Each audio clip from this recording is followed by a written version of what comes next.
Hello दोस्तों, आप सभी का फिर से स्वागत है। मेरा नाम है हेमंत और पिछले वीडियो में मैंने आपको बताया था कि मैं आपके लिए वीडियोस लेकर आऊँगा केमिस्ट्री पर जो भी आपके सिलेबस में है, क्योंकि बहुत से बच्चे बोल रहे थे कि ऑनलाइन क्लासेस में प्रॉब्लम आ रही है, कई लोगों ने लेट ज्वाइन किया है एटसेट्रा एटसेट्रा। वो बात हम पिछले वीडियो में कर चुके थे। तो अब इस वीडियो में क्या रहेगा, पहले आपको थोड़ा सा ओवरव्यू बता दूं कि इस वीडियो में हम डिस्कस करेंगे आपका सिलेबस, क्योंकि टीचर सबसे पहले आपको सिलेबस ही बताता है। ये तो है नहीं कि मैं आपको चैप्टर शुरू करवा दूं कोई भी। और ऑर्गेनिक केमिस्ट्री से शुरू कर रहा हूं क्योंकि एक बच्चे का स्पेसिफिक कमेंट था कि ऑर्गेनिक से शुरू कीजिए। तो ऑर्गेनिक कई बच्चों को डिफिकल्ट भी लगती है और ऑनलाइन क्लास में समझना काफ़ी मुश्किल रहता है। और प्लस एक और चीज़ है कि मेरा ऑर्गेनिक स्पेशलाइजेशन है एमएससी में, जो मेरा फाइनल ईयर है मैं ऑर्गेनिक से कर रहा हूँ। तो ये बात भी है। और हम बात करेंगे बुक के बारे में, कौन सी बुक आपको देखनी है, और सबसे इंपॉर्टेंट चीज कि एग्जामिनर जो आपका एग्जाम बनाता है वो क्या सोच के बनाता है, क्या उसकी स्ट्रेटेजी रहती है, जिसको अगर आपने क्रैक कर लिया तो आपके पूरे मार्क्स आने निश्चित है। तो ये बात करेंगे क्योंकि ना एग्जामिनर भी ऐसा नहीं होता कि अपनी तरफ से पेपर बना देता है, उसकी भी एक स्ट्रेटेजी होती है। वो देखता है सिलेबस में कुछ इंपॉर्टेंट पॉइंट्स, वो मैं अभी आपको लाइव एग्जांपल दिखाऊंगा, प्रीवियस ईयर पेपर भी दिखाऊंगा कि कैसे आपको स्ट्रेटेजी रखनी है। जैसा कि मैंने कहा था कि 22 में से 22 मार्क्स आप स्कोर कर सकते हो, और 22 मार्क्स का पेपर तो यार बहुत ज़्यादा ईजी होता है। हम दे चुके हैं और आपको पर्सनली बता रहा हूँ, कई बार ऐसा होता था सिर्फ एक रात पढ़ के पेपर दे देते थे। तो इतना होता है, आप फुल मार्क्स स्कोर कर सकते हो, कोई ऐसी दिक्कत नहीं है। तो शुरू करते हैं। जैसे अब यहाँ पर देखो, ये आपका लेटेस्ट सिलेबस है और लेटेस्ट सिलेबस ही देखना। कहीं अगर आप बुक खोलकर बैठे हो और उसमें यूवी विजिबल स्पेक्ट्रा है तो वो फर्स्ट सेमेस्टर से हट चुका है, तो प्लीज उसको मत देखना। ये आपका लेटेस्ट सिलेबस है, मैं आपको दिखा रहा हूँ। अब यहाँ देखो यूनिट 1 है, ठीक है। यूनिट 1 लिखी हुई है, थोड़ा सा और नीचे चलते हैं। यूनिट 1 है, एक सेकेंड। तो ये रही unit 1, structure and bonding mechanism of organic reactions. फिर unit 2, alkanes and cycloalkanes. Unit 3, stereochemistry of organic compounds 1। Unit 4 में है स्टीरियोकेमिस्ट्री ऑफ ऑर्गेनिक कंपाउंड्स 2। ये बेसिकली एक्सटेंडेड स्टीरियोकेमिस्ट्री है, पूरा आपको स्टीरियोकेमिस्ट्री पढ़ना है। तो ये 4 यूनिट है, इसी से आपका पेपर आएगा। अब बात करते हैं कि पेपर का पैटर्न कैसा रहेगा। ये वेबसाइट है easypaper.in। आप यहां से जो प्रीवियस ईयर पेपर है पंजाब यूनिवर्सिटी के बीएससी के वो निकाल सकते हो। और खास बात क्या है कि अभी लेटेस्ट ही निकालना, क्योंकि अगर आप ज्यादा पुराने निकाल लोगे तो उसमें मेरे हिसाब से, मेरे टाइम में यूवी विजिबल स्पेक्ट्रोस्कोपी थी और वो अब सिलेबस में है नहीं, तो आप मिसगाइड भी हो सकते हो। तो एक चीज ध्यान रखना। अब देखो ये यहां पर क्या है, यूनिट 1। यूनिट 1 में क्या लिखा हुआ है, अब यहां पहले ये चीज पढ़ लिया करो कि attempt 5 question in all selecting 1 from each unit. मतलब जैसे यूनिट 1 है तो आपको इसमें से एक ही क्वेश्चन करना है, या फर्स्ट कर लो या सेकंड क्वेश्चन कर लो सिमिलरली। और एक एक क्वेश्चन 4 नंबर का है, तो यूनिट 2 में से ऐसे ही या थर्ड कर लो या फोर्थ कर लो। यूनिट 3 में से फिफ्थ या सिक्स्थ कर लो, और यूनिट 4 में सेवंथ या एट्थ कर लो। तो 4 यूनिट हो गई, 4 नंबर का एक क्वेश्चन, तो 4 इंटू 4 16। और क्वेश्चन पेपर है 22 मार्क्स का, तो 16 तो 4 यूनिट से बन गए, और बाकी के बचे 6 नंबर आपके बनेंगे। यहां देखो कंपलसरी क्वेश्चन से, और कंपलसरी क्वेश्चन में कितने क्वेश्चन है, A B C D E F, 6 question यहाँ है एक एक नंबर के। तो 16 प्लस 6 22।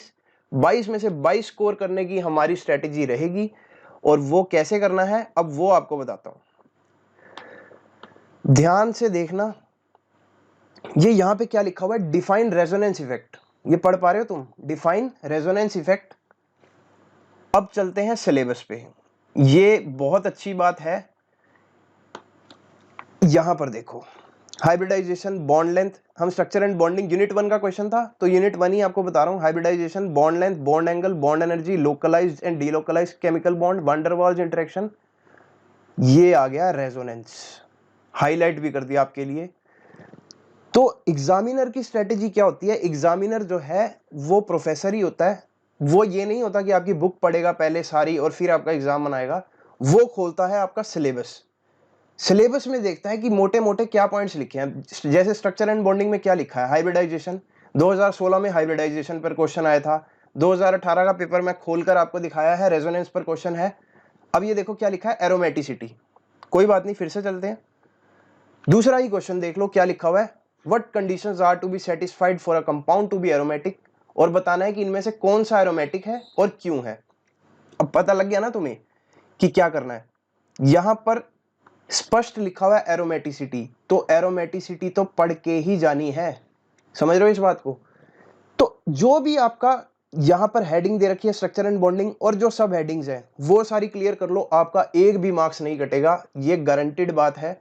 उसके बीच में जो इंपॉर्टेंट एग्जांपल है वो मैं सब आपको करवा दूंगा।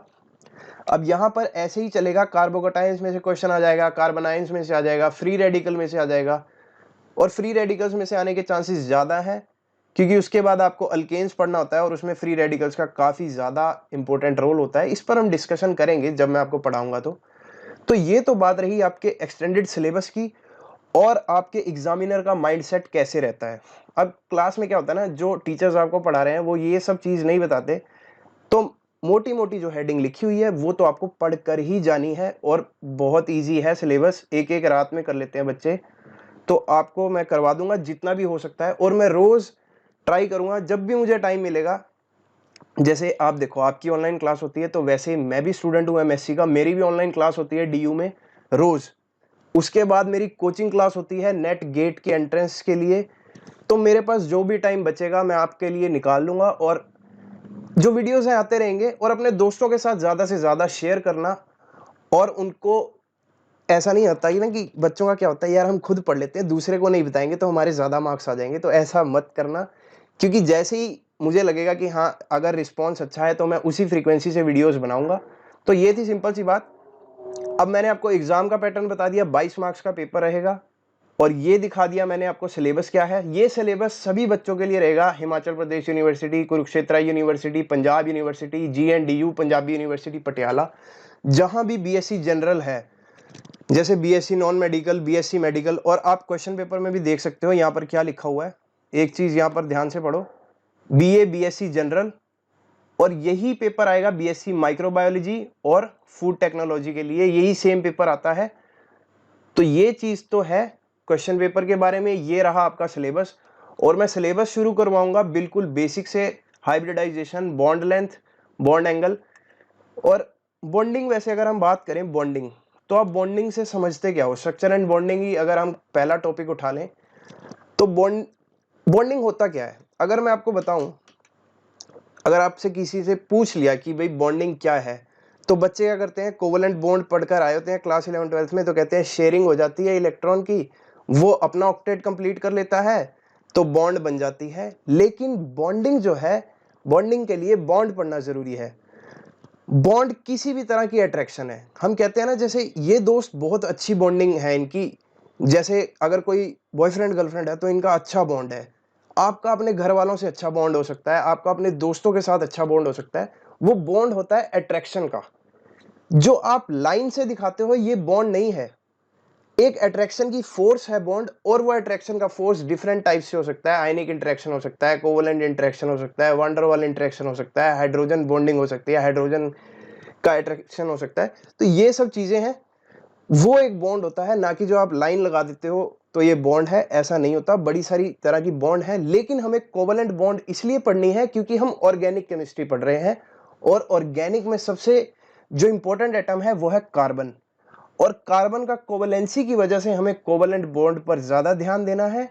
तो आप बेसिक जो आइडिया है ना उसको समझकर चलिए। अब बात करते हैं बुक के बारे में। बुक जो है मेरे पास है modern approach to organic chemistry by doctor JM Sehgal. ये पतली सी बुक है, यही पंजाब यूनिवर्सिटी में काफी है आपको मार्क्स लाने के लिए पूरे। लेकिन ये बुक नॉलेज के लिए बहुत अच्छी नहीं है। अगर आप फ्यूचर में सोचते हो कि आपको IIT जैम देना है, क्योंकि बीएससी बहुत सारे बच्चे करते हैं, कईयों ने पुलिस में जाना होता है, कईयों ने SSC CGL करना होता है, लेकिन जो बच्चे केमिस्ट्री में मास्टर्स करना चाहते हैं, जो IIT जैम, टिफर, DU का एंट्रेंस देना चाहते हैं, उनके लिए ये बुक ज्यादा मतलब काम की नहीं है। आपको थोड़ा सा ब्रॉड पढ़ना पड़ेगा, वो भी मैं आपको पढ़ाऊंगा जब मैं थोड़ा सा आगे निकल जाऊंगा अपना, मतलब MSc का जब मेरा एग्जाम हो जाएगा तब उस पर बात करेंगे। लेकिन अभी बात कर रहे हैं आपके एंट्रेंस की, नहीं आपके यूनिवर्सिटी एग्जाम की, और ये बुक सफिशिएंट है आपको 22 के 22 मार्क्स लाने के लिए। तो ऐसे ही पढ़ना है। तो मिलेंगे अगले लेक्चर में, शुरू कर देंगे स्ट्रक्चर एंड बॉन्डिंग, और ये सारी बातें, hybridisation, bond length, bond angle, bond energy, localise, delocalisation, resonance, hyperconjugation, जिसको नो बॉन्ड रेजोनेंस कहते हैं, और ये सारी चीज़ें, एरोमेटिसिटी, ये सब बेसिकली आपका जीओसी का पार्ट है। जो बच्चे आईआईटी जेईई पीएमटी की तैयारी करके आए हैं उनको पता होगा, पीएमटी सॉरी नीट की, तो उनको पता होगा कि क्या चीज़ें होती हैं, उनको बेसिक आइडिया होगा जीओसी का। तो ये वही है। अब यार आप बता ही सकते हो हाइब्रिडाइजेशन क्या है, लेकिन अभी मैं आपसे पूछूंगा ना तो आप अपना 12th का एक्सप्लेनेशन दोगे, क्लास 11 12th में जो पढ़ा है, लेकिन थोड़ा सा एक्स्ट्रा बताऊंगा आपको। तो चलो अपने दोस्तों के साथ शेयर कर दो और चैनल को सब्सक्राइब कर लो, और मिलते हैं आपसे नेक्स्ट लेक्चर में स्ट्रक्चर एंड बॉन्डिंग के साथ।